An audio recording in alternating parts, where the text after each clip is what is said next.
Captain Kevin Wensing, United States Navy, a retired, who will introduce our guest speaker. Well, thank you very much, Link, and welcome to all our members and to our special guest today, Dr. Jennifer London. I've been privileged to know Jennifer and her late husband, Dr. Jack London, for probably 20, 25 years or so. They're true patriots. They're tireless supporters of our military and advocates for a stronger national defense. Uh, but in addition to that, they're also great American historians, and that brings us to the reason we have Jennifer with us, Dr. Jennifer Linden, with us today. She is the founder of the National American History and Founders Month. And I wanted to have Jennifer kind of talk about how she came to how she came to that effort, when it started, what she's been doing with it over the last few years, and some positive news. I believe, Jennifer, you have as far as potential legislation, which I'm thinking that a lot of members of MOAA might be able to be helpful with that. So why don't you tell us a little bit about how you and Dr. London, your husband, got into American history and why it's so important? Sure. Well, let me tell you a little bit about myself. My PhD is in psychology, and I went back to school in marketing, and I came to DC to work with Deloitte and Touche in marketing and business development in the Mid-Atlantic region, and then was hired by PricewaterhouseCoopers. And then over time, I was hired by a company called CACI International, and I worked with doing acquisitions for the company. They bought six companies that I brought to them. And in the course of that, they have acquired now, I think, over 80 companies. And as it turns out, my husband was the CEO at the time, and ultimately he became the chairman of the board, executive chairman. He was with the company for 50 years, and he was a Naval Academy graduate and retired as a captain, and he was an aviator. And we both shared a passion for history, and both being very patriotic, embarked on doing some books. So a little bit about Jack. He, as I said, went to the Naval Academy and graduated in the class of 59, was an aviator, and ultimately he went on to write a book, a memoir, which I will show you. If you can see it, it's called Ever Vigilant Leadership and Legacy by the Executive Chairman of CACI. And he talks about some of his experiences and how he developed character and an appreciation for, the principles that the Naval Academy and the Navy represent, and how those influenced his life, and how he incorporated those values in his leadership. He wanted to share those, and I actually got the book published after he passed. I did it posthumously, and I think there are a lot of good lessons in there. One of the things he emphasized in that book, and also in another book he wrote, was character. And the reason he did that back in 2010, you may remember all of those scandals that were happening in the business world with Bernie Madoff and Enron. And it really bothered him. It really, concerned him. And so he wrote a book about the importance of character called Character, the Ultimate Success Factor, and talked about why this was important, both personally and professionally, for individual success. And he defined character as a set of unique moral and ethical qualities that you own, that you believe in, that you stand for, that you expect of yourself and others. And it's important how you act on those characteristics. As time went on, he just, we continue to see these issues. I'm sure you can think of examples as well of, situations in our business, in our government, in our country where character just wasn't emphasized enough, or where people didn't demonstrate good character. And so that brought us to writing another book that we collaborated on. And we also, we have three boys. They're now 15. But when they were younger, we just didn't feel that they were real good role models and people that demonstrated character. I mean, today, children get their role models through social media. I mean, it's not the kind of role models that we used to look to. People in history and government and business and service. And so he came up with the idea of writing a book called Profiles in Character.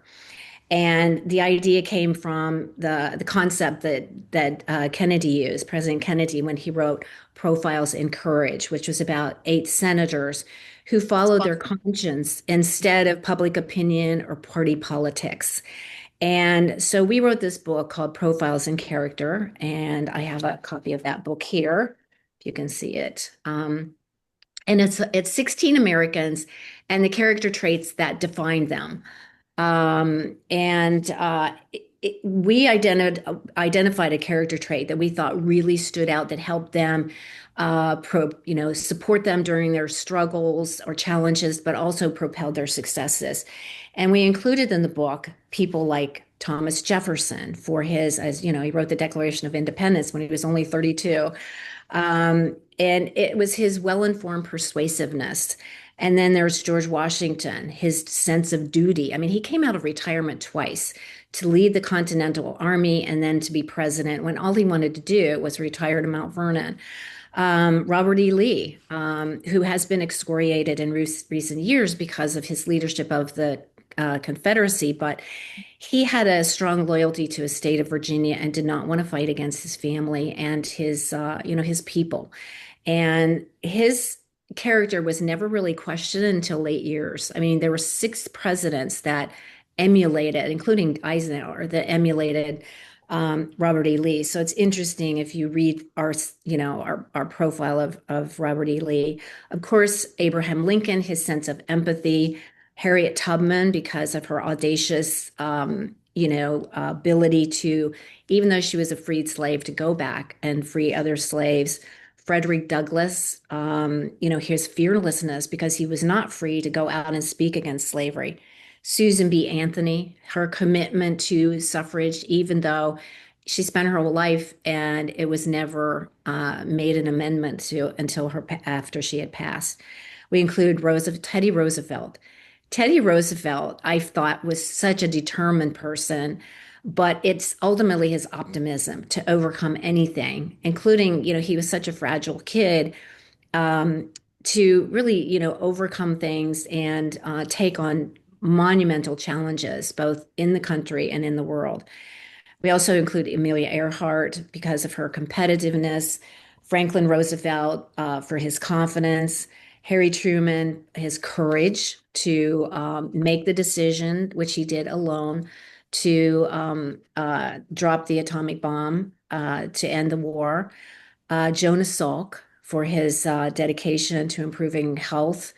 Martin Luther King because of his resistance in a loving way, his Christian love. Ronald Reagan for his vision.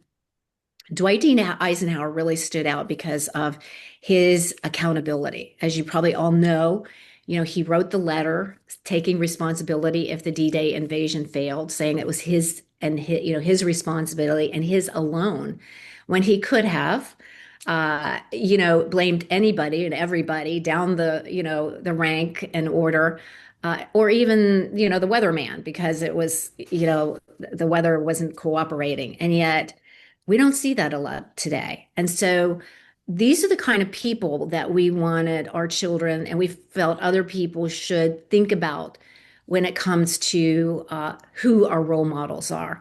And I mean, I consider them role models myself. As we researched, these historical figures and, we thought about their impact. Back in 2019, I came home, I looked at what my kids were studying. And one day I said to Jack, what do you think about having a month named American History Month? Because kids weren't being taught history. And he said, I think it's a great idea. How about National American History and Founders Month? So I wrote governors, I had actually proclamations issued by 20 governors back then, recognizing November as National American History and Founders Month. President Trump issued proclamations in 2019 and 2020. And then with everything going on with COVID and then my husband, passing, I really didn't put a lot of effort in it. But my goal back in 2019 was looking to our, upcoming 250th anniversary of our founding with, the Declaration of Independence. And so even back then, I was thinking ahead. Of course, you know that we're into America 250 now. And so in the last year, I've really, initiated more effort to focus on this. And you're probably wondering why November? Well, for one thing, it's the beginning of the school year, a good time for teachers to focus on the subject. Another reason is that November is the month that we celebrate Thanksgiving. Washington, he actually was the first president to issue a proclamation recognizing a day of Thanksgiving for gratitude for our country because he wanted to unite the country. The colonies all thought of themselves as different countries, let alone states, and so he wanted to bring them together. Lincoln, during the Civil War, is the one who formalized Thanksgiving by making it a formal event. And again, his focus was on unity because it was during the Civil War and also Thanksgiving. So we felt that November as a month could be a great month where we could focus on and appreciate, America, our history and our founding principles and the founders who, created this great experiment. So you probably had a lot of history growing up. I did. I loved it. We don't see that so much today. And I'm going to give you some statistics, which maybe we can talk about. Um, so a study in 2018, well, basically, all of these show that there's a growing number of Americans who are uninformed about important founding principles of our country, the Constitution, the structure of our government, even how people are elected. I think you can see that based on what's happening today with how people question what's going on in our government. An example is the Electoral College. It took the members of the Continental Congress, I think it was like 60 times they went back to figure out this issue of and how to structure something that ended up to be, the Electoral College. And today, people, I don't think, have the insight into why that's important when it took the founders who, again, created this great experiment. The idea of putting together this electoral college and representative government. So Washington and Jefferson both emphasize the importance of people who are, a democracy or, and I'll use a quote from Jefferson, who said, "Whenever people are well informed, they can be trusted with their own government." So they both emphasize the importance of people being informed and educated if they want to be self-governed. But we see there's a growing number of Americans that are uninformed. So I'm going to give you some statistics. 2018 study by the Institute of Citizen Scholars showed that 36% of Americans, only 36 could pass a citizenship test. Individuals under the age of 45, there were fewer than 1 in 5 or 19% that could pass the test. And 81% scored less than 59%. Only 24% knew that the colonists fought the British in the Revolutionary War.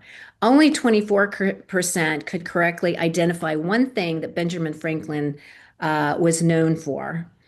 72% were unsure or incorrectly identified the states that were part of the 13 colonies. 57% did not know how many justices serve on the Supreme Court.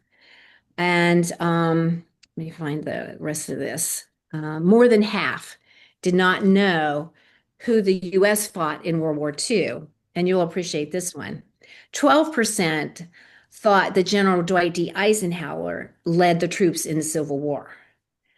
So it shows you that we Yeah, I mean, Chief Justice Sandra Day O'Connor said that the lack of knowledge in our country of our government, she called it a crisis. And I think we can see how this is becoming important.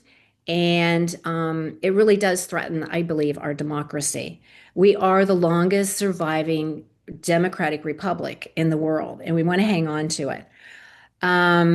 So another study at the University of Pennsylvania in 2022 revealed that less than half of the US adults that they, out of 41,000 that they surveyed, could, you remember, less than half could name all three branches of the government.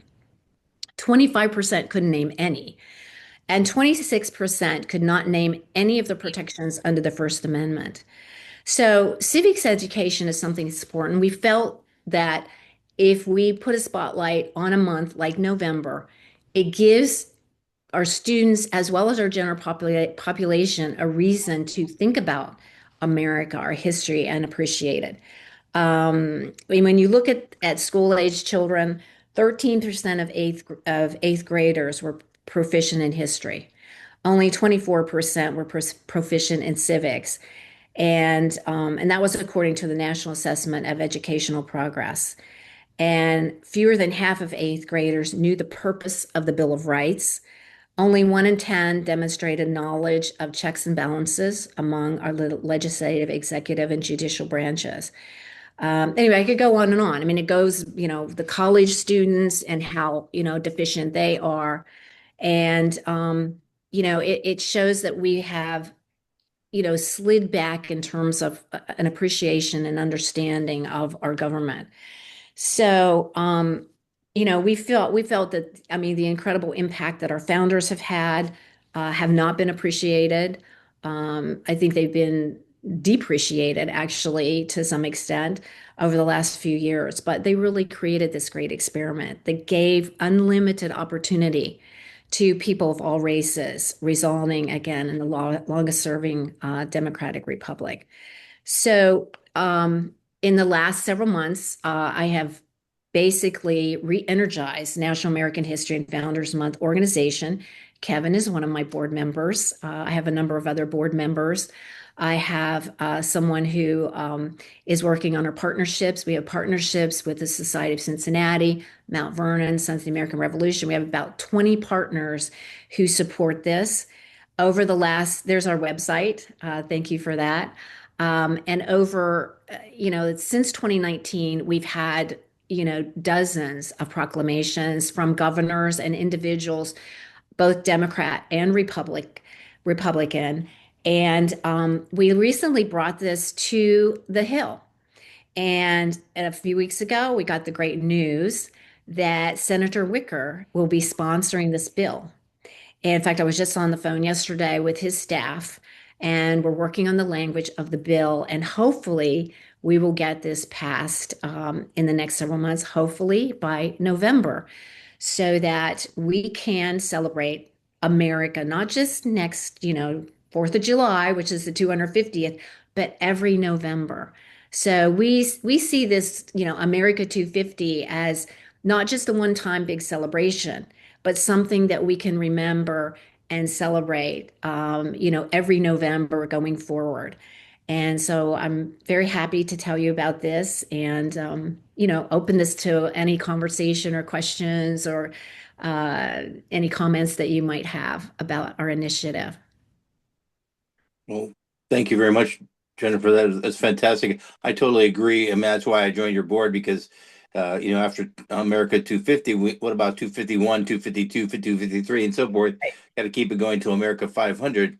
I was going to ask. You're involved with a number of other groups. You're I think maybe still on the board or past board member of the Navy League, the White House Historical Association. Are some of those organizations joining your effort? And would MOAA be a good organization to join your Yeah. effort? Yeah. Well, thanks for Kevin. Thanks for bringing that up, Kevin. We would welcome any partners who want to come on board. You can look on our website and see the partners that we have. Yes, I'm still on the board of the Navy League. I chair their foundation board. I'm on the National Council of the White House Historical Association. In fact, I just met with somebody over lunch today, and we have a group, an America 250 group, doing a capital campaign, and I'm on that committee.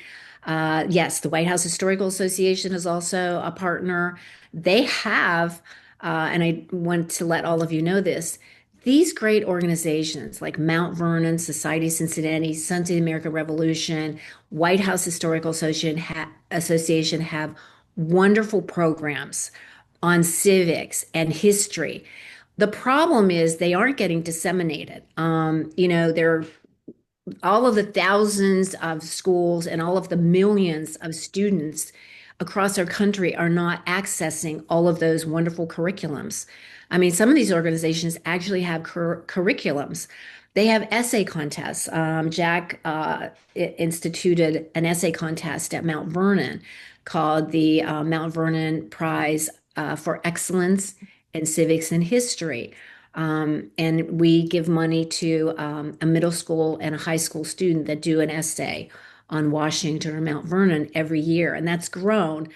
But there's a gap, between, and again, this is why I think having a month recognized will give teachers a reason to draw upon these great, curriculums and information that's put out there about Yeah. America and about our founders. I especially like the fact that you picked November for the month because, like you mentioned, Thanksgiving, a lot to be thankful Yeah. for, but also Veterans Day is in the month of Yes. November, and we wouldn't have an America without the people who served back 250 years ago. And this year, of course, the Army, Navy, and Marine Corps celebrating Yes. their 250th birthdays. Yeah, good So. point.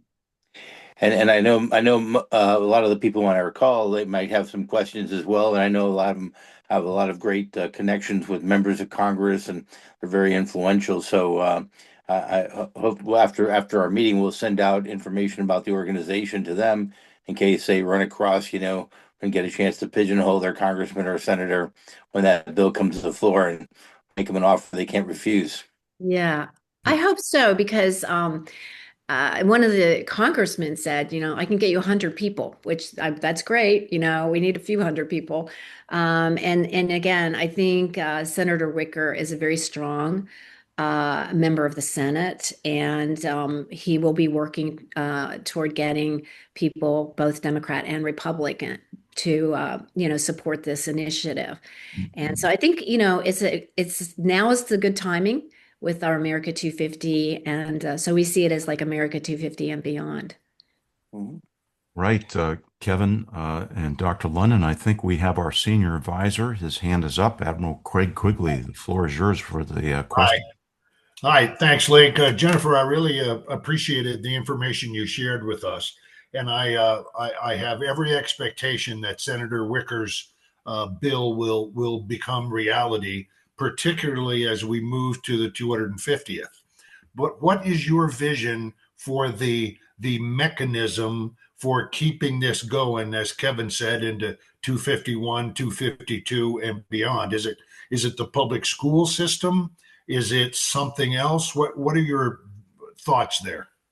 Well, I think these member organizations, or these partners are a big part of that. I mean, announcing on their websites or whatever their communication mechanism is every November. We're celebrating National American History and Founders Month.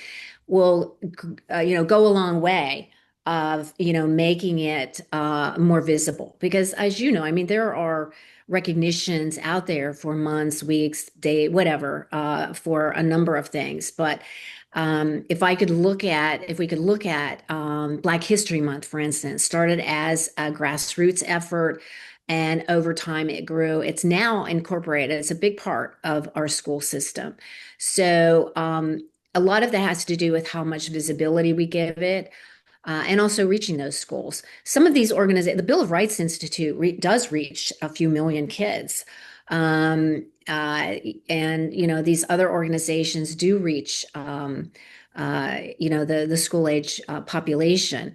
So I think that's one way of doing it. And then we plan to we're in the middle right now, planning an event this November on the Hill, and we can continue to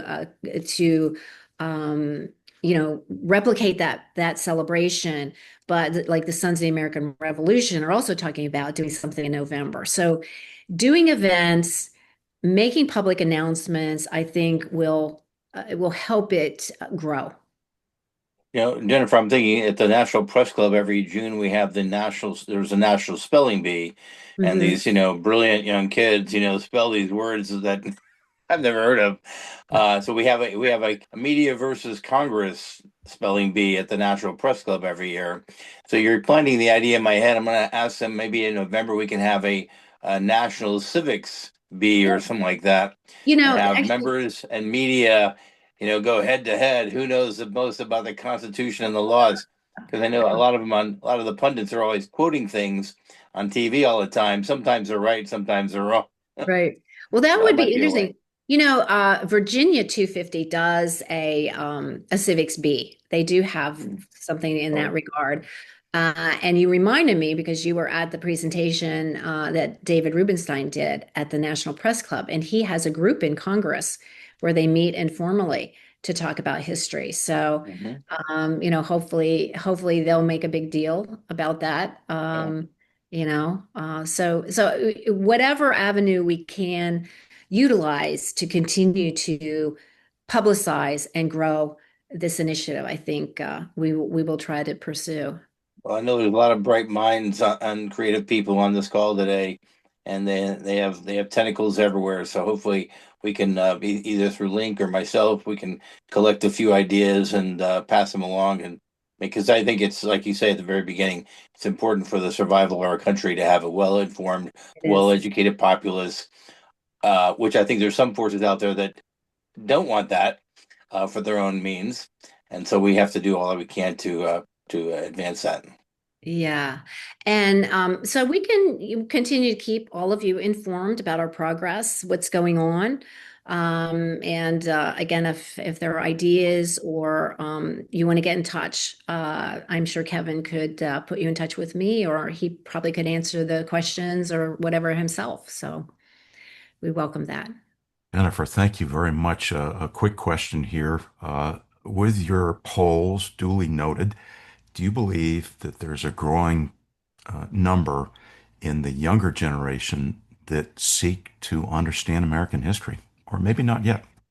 Well, you know what? It's interesting. The essay that we do at Mount Vernon and some of these that I see with the organizations that I'm involved in, like the White House Historical Association, we do. There is a group of young people that seek it out and that pursue, their interest in history. But it's really it's been marginalized in the school system, and that's why we have these statistics because people are not exposed to the information.